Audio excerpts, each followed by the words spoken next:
Hi guys, welcome back to the channel. So in today's video we're talking about 20 things it should be worth stockpiling for any emergency. So without further ado, let's proceed with the list. And I have number one on my list, and it's not in a particular order, is some cleaning supplies. Guys, anything that you use to clean and disinfect your house is worth stockpiling. Also, remember to add on bleach. Bleach is really good. As we know, guys, it serves multiple of purposes. Just worth remembering that apparently bleach does have between 6 months to a year of shelf life. However, to be fair, I had bleach sitting on my shelf for a little while, and to be fair, it still smells and it still looks like it does the job. But anyway, any sort of cleaning things, including the washing up liquid, cleaning your disinfectant surfaces, and the bleach definitely should be on your list. So number two on my list, guys, is vinegar. Vinegar should be on the list of any prepper to stockpile and have in your prepper's pantry. You can buy the vinegar in small bottles, you can buy the apple cider vinegar, distilled vinegar, or the malt vinegar, and you can of course buy the vinegar in big 5-liter bottles. I choose to stockpile all of the single vinegars because they do kind of serve a very different purpose, but the white vinegar, the normal distilled vinegar, is very good for preserving food, as we know, and at the same time, guys, it can make a lot of cleaning products. So that's bringing me to number 3 on the list, guys. It's baking soda. Again, baking soda has a lot of properties, and again, mixed with the vinegar and a few other ingredients, you can create yourself really powerful cleaning agents. So having baking soda in your prepper's pantry is very important, and it's certainly worth stockpiling.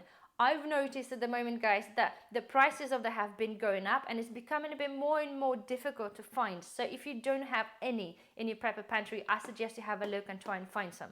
So next thing on the list, guys, is bread flour or any flour that you use. I'm now heavily involved into the baking bread on a regular basis, just to avoid buying the bread in the supermarkets. They're full of other unhealthy ingredients. So now I'm concentrating heavily on stockpiling flour. With the proper storage, guys, we know, and I cover this in many videos, it will last you for a very long time. Next thing following to this, guys, is of course yeast. Yeast currently is still very cheap. You can still buy them in small sachets, which I do for a regular cooking. And at the same time, I've got some kilo bags that are vacuum sealed already. Again, they do have quite a long date. And I've been testing the yeast that's been sitting past a few years past the best before date, and it still seems to be working. So this is definitely on the list. Next thing, guys, is peanut butter. So I have here a normal peanut butter, and I have here, guys, a peanut butter powder. We all know that peanut butter pretty much lasts a very long time. The worse that happens, the older peanut butter gets. You'll have the solids of peanut butter separating at the bottom, and then on the top you have a peanut oil. All that makes, guys, over the time, it's just going to make it very hard to mix together, but it's still edible and still acceptable, though it might start smelling a little bit of plastic. However, a very good alternative is, guys, is a powdered peanut butter. You'll have pretty much indefinite shelf life if you repackage this in a Milo bag with the oxygen absorber. It does have reduced fat. This is what basically makes a peanut butter go rancid, is the fat content. So having that in a powder form with the reduced fat, it'll make it last a really long time. Right. Next thing on the list, Next thing on the list, of course, guys, is rice. This is like number 1 prepper's item. I probably should have included it and as a number 1, but nonetheless, rice. Okay, it's absolute must. Okay, whether you eat rice or not, I think it's very important to have some, because in the end of the day, if we're talking about emergency situations where there's barely any food, you will eat pretty much anything. And rice will last indefinitely, again, with the proper storage. And if you haven't had any rice stockpiled, I strongly suggest that you do, because honestly, it is absolute winner. With a few additions of other ingredients, it will keep you fed and it will keep you full. So next thing following on to this, of course, is pastas. To me, yes, it's absolutely worth stockpiling. Pasta, guys, again, it lasts indefinitely. It doesn't even require repackaging if you didn't want to. Nothing really likes to live in that. So pasta, again, is a must-have. So if you are eating, especially if you are consuming or family consuming pasta, it's definitely something you should be thinking of stockpiling. Right, next things, guys, let's talk about is the beans and lentils, okay? Any combination of things you like to eat, guys, beans, split peas, chickpeas, all kinds of beans. There's tons and tons of them available And again, I strongly suggest, guys, to stockpile those, especially if you get them in a dry form. They will last you a very, very long time. In fact, the beans and a split peas, things like this, will last you indefinitely with a proper storage. Yes, of course, you can buy them in the tins as well, but I strongly suggest to choose them in the dry form. And again, obviously options are there. You just have to choose what you and your family like to eat. Next thing on my list, guys, is salts and sugars. Dare I say, don't really need to say a lot about that. Well, you guys know that salt is great for preservation or food preservation, and of course as a flavoring agent. Sugar, the same thing, for brewing, for baking, for cooking, for whatever, for preserving, you must have sugar. None of those, guys, ever run out of date. The worst can happen, the sugar just gets a little bit hardened and kind of clumps together, but this is not the end of the world. Again, none of those require any special treatment in terms of storage. So long as they're kept dry and away from direct sunlight, they'll be absolutely fine forever. The next thing, guys, is we're talking about the basic medical supplies. It's whatever you and your family think need, plasters, tablets, eye washes, that kind of thing. It is worth having in bulk. Because again, guys, we don't know what's around the corner. Many things have been happening, and we had issue with the shortages of certain things and certain medications. I totally understand that we cannot, unfortunately, stockpile the prescription medicine in UK, but there are many other things, I think medicinal things we can stockpile to be able to safeguard from any issues in the future. Next thing on the list, there is nothing here to put there, but guys, it's personal hygiene, okay? Need I say anymore? Anything you personally use as a personal hygiene is absolute must. Things like the toothpaste, your shower gel, you know, hand washes, that kind of thing. Obviously, ladies' personal hygiene and other things that you'll use, I think is absolute important. Again, because none of us know what's around the corner. Things have been happening where people done a run on certain things in the supermarkets, or there have been certain shortages of certain things in the supermarkets. And yes, they had included like a hand washes and things like that. So to be able to have a whole selection of things in your home stockpile, I think is very important. So next thing on my list, guys, is stock cubes, okay?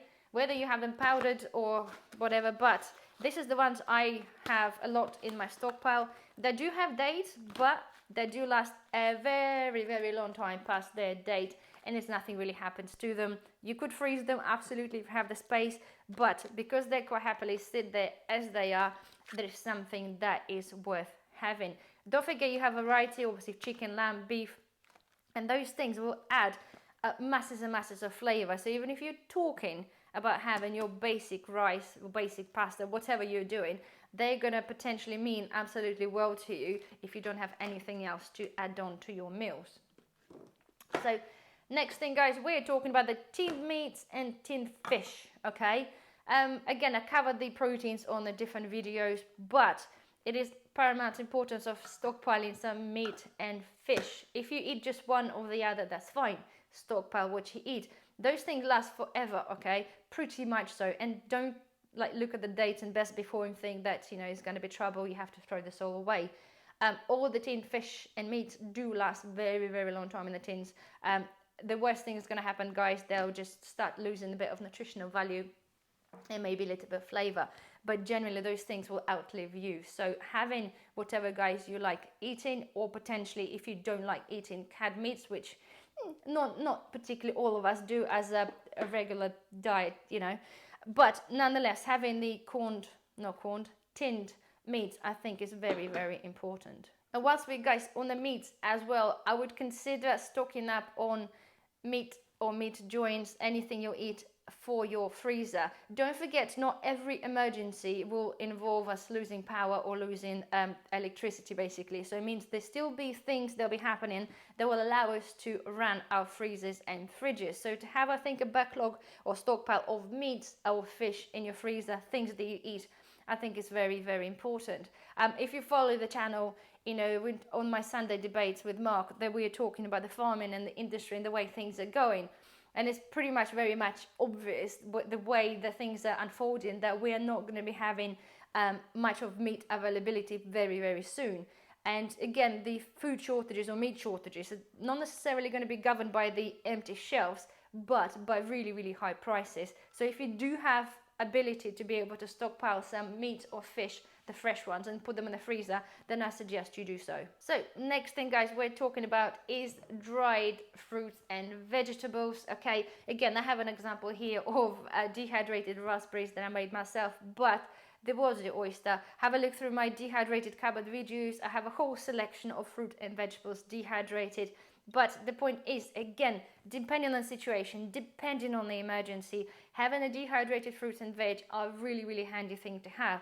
They will keep pretty much indefinitely, and they keep like 99% of their nutritional value. So you'd be absolutely silly not to. Next thing, guys, on my list is anything that's sweet, okay, and I'm talking about the high sugar sweets. And I'm not saying that stockpiling is for the sake of, eating this on a regular basis, but again, depending on the situation, having something sweet that you might need or like or want, I think is very, very important. So as an example, guys, I have a dark chocolate and I have some hard-boiled sweets. All of this stuff, again, will last indefinitely, okay? So providing, guys, you keep the chocolate still sealed in a nice full pack, it will last you a very long time. The darker the chocolate, the better it will keep, okay? It just takes longer for it to go that white coating, but it is still safe to eat. Things like a boiled sweets, they will literally last forever. You really don't have to worry about them at all. And my suggestion, if you do like them or would like to have some, stockpile them, include things like this. They've got slightly medicinal properties to them, like if you've got sore throats and things like that. There's a few of them available on the market, especially like in a home bargain, so that's something I strongly suggest for you to stockpile. And this is something I'll be doing a bit more coming up to the winter, because we know all the sort of colds and sneezes and stuff all comes around winter time. So yeah, it's something really, really good. So another thing that it might be a little bit weird to some of you, but stockpiling certain fresh vegetables I think is a very, very good idea. An example I'll give you, it is, say, potatoes, onions, garlic, those kind of things. With a proper storage, okay, they will outlast the supermarket shelf for a very, very long time. We're talking about nice potatoes that can keep for a good 4 to 6 months. Like onions and garlic could also sit in your fridge or dark room or a cellar for a good few months past the date. So if you're not growing your own, but you're buying some from supermarket, you can cover yourself, guys, for a good 6 months. That garlic here, it was bought in February this year, and it is absolutely fine. You might just find one of the things, one of the garlic cloves started to go a bit dehydrated and dry, but generally 99% of this is solid as it was originally. So it's something to think about if you haven't already. Right, next thing, guys, right, we're talking about soap. We covered the personal hygiene already, but you cannot beat a bar of soap. Again, we know, guys, obviously soap, you can clean things, you can wash your clothing, you can wash your hands, you can do many things with it. And the fact is, because it's solid, it will last forever. It's a great barter item. It is something still so very cheap. If we're talking about the cost effectiveness and prepping, if you compare a bar of soap to, say, liquid hand wash, that bar of soap is going to outlast your bottle of hand wash, but probably by 3 or 4 times. So again, I think it's absolutely must have to stockpile somewhere in a clothing cupboard. Just stash them away. If you can buy them cheap, which I think you still can, stash them away for a rainy day. Right, next thing, guys, is we're talking about, again, it's a no-brainer really, but pet food and pet litter. If you have pets, this is, of course, depending who you have, obviously you have to buy relevant food, but I remember the 2020, I have 2 indoor cats, and I've shared the story with you before, I'm sure. Everybody bought out the cat litter, so there was no cat litter available. Generally, litter at the time from Lidl was £1.19, and it was sold out everywhere. All the brands were selling out in the shops, so I had no choice to buy the cat litter from Amazon, and it was £11 a bag comparing to £1 and whatever it was at the time. So you can see it was 10 times the price, and I've regretted not having enough stockpile of the cat litter. If you wondered, like, why on earth you just let the cat out and do his business outside, well, we live in a really awkward place. We've got a lot of rivers, and a lot of cats always go missing, so it wouldn't be kind of something I would like to do. So to kind of save myself the aggro, get yourself some pet litter and some cat food or dog food, whatever food it is, and any medication if you're relying on them or if your pets are relying on them. Right, and then again, there's 2 bonus items, guys, because I know you'll be saying this, oh, you haven't included that. So like, yes, herbs, spices, and all the sort of mixtures, okay? Yes, guys, it's so much cheaper to buy your herbs, spices, and all the mixtures like curry powders and stuff in bulk. Whether you buy this on Amazon and eBay or any of the sort of big shops that offer you foreign areas in the supermarket, so much cheaper. And again, those things really don't go out of date. Keep them dark, keep them dry, and they'll be absolutely fine. And again, this is something you'd be potentially be really grateful for if you do have a lot of rice or just very plain food. Those kind of things make life and a day difference. Life and day can make night and day difference in your food. And guys, the very last one bonus point is stuffing mixes, right? I've mentioned I think only once before. Stuffing mixes, it's just pretty much breadcrumbs with flavorings.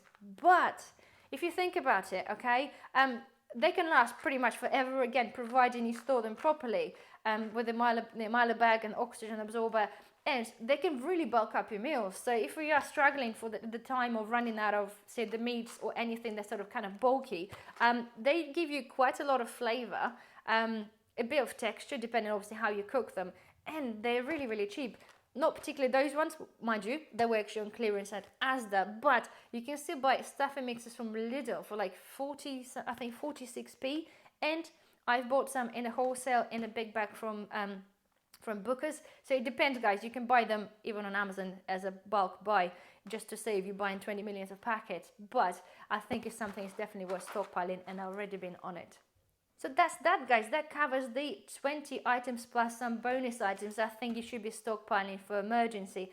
Just again to point out the last time, okay, this is of course just not all of the items, but to me they're pretty much a top 20 that you should stockpile. At the same time, to point out, of course, that not every emergency is the same, but we don't know what's going to happen first because there's so much currently going on. And as I said before, guys, with the fridge and freezers, we don't know. There could be different things happening that make sure that our power is still running. So bear this in mind, okay? But nonetheless, guys, that's that. I do hope you find this helpful. Whether you've been prepping already or just starting out, hopefully it just gives you idea, maybe something you've missed. So anyway, guys, well, thank you very much for watching.